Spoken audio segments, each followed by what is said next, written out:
What if the single most important piece of career advice you've ever been given was actually a trap? For decades, society has hammered one specific instruction into our heads: pick a lane. We are told that success belongs to the specialist, to the person who drills down, narrows their focus, and becomes the absolute master of one tiny domain.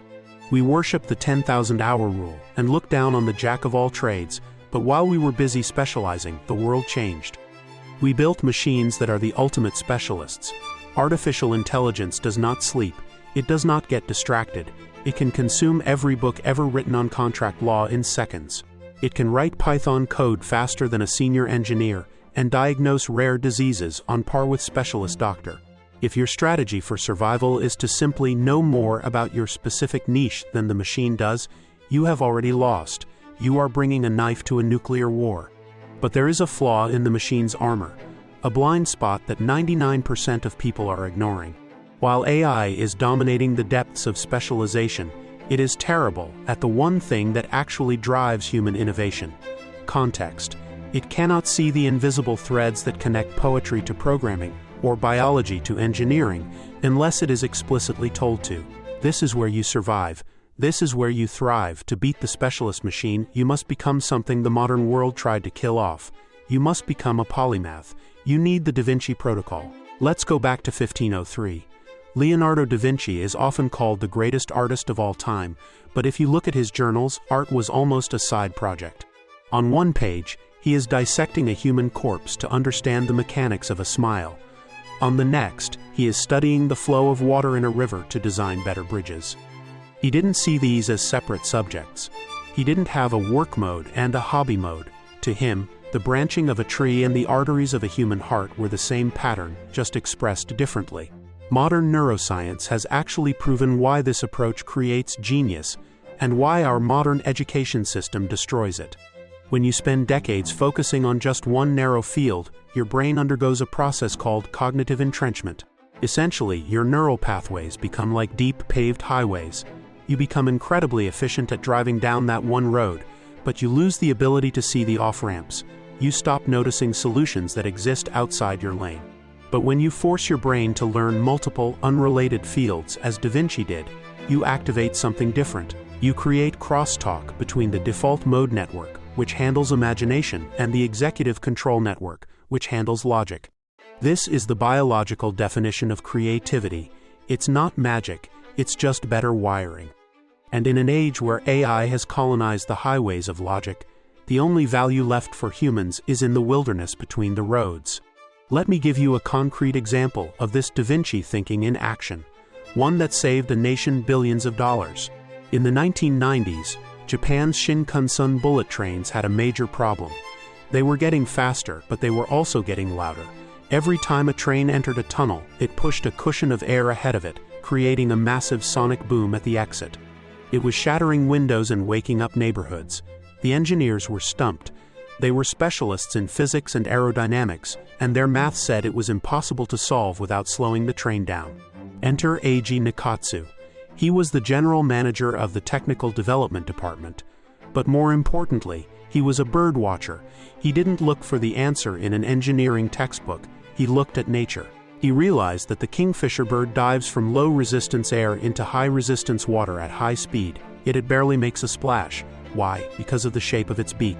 Nakatsu forced his team to redesign the nose of the train to mimic the beak of the kingfisher. The specialists thought he was crazy. But the result? The new train was 10% faster, used 15% less electricity, and most importantly, it was quiet. The solution to a heavy industrial problem wasn't found in industry. It was found in biology. That is the power of the polymath. An AI trained on trained data would never have looked at a bird. We see this pattern over and over again in history. Look at the race for flight. In the early 1900s, the smart money was on Samuel Langley. He was the secretary of the Smithsonian, he had government funding, and he had the best aerodynamic specialists in the world. His approach was pure brute force. If we put a big enough engine on it, it will fly. He was a specialist in power. Then you had the Wright brothers. They were bicycle mechanics.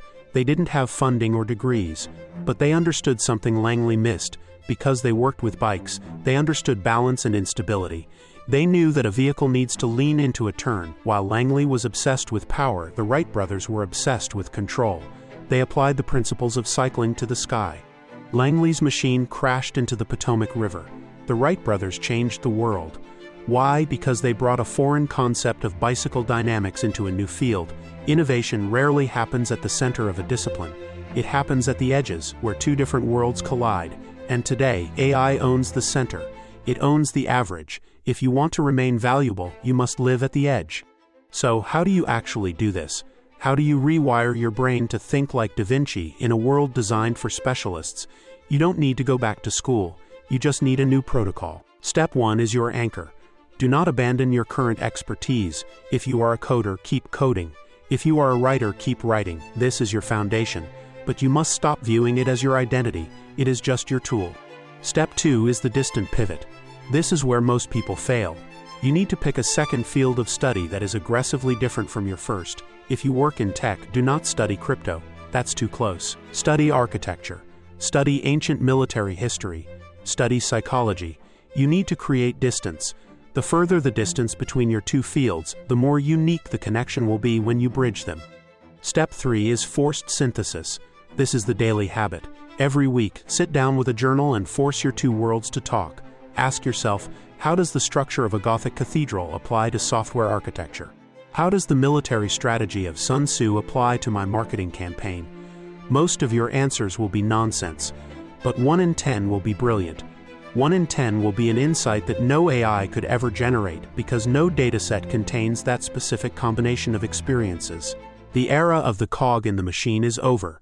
The machine can now replace the cog, but the machine cannot replace the architect. It cannot replace the visionary who sees the connection between the bird and the train, between the bicycle and the airplane. We are entering a new renaissance, but this time it isn't restricted to a few geniuses in Florence. It is open to anyone willing to break out of their box. The experts will panic. The specialists will be automated, but the polymaths are about to inherit the earth. Don't just go deep, go wide, because in the age of artificial intelligence, your humanity is your only competitive advantage. If you got value from this video, like it and subscribe to our channel.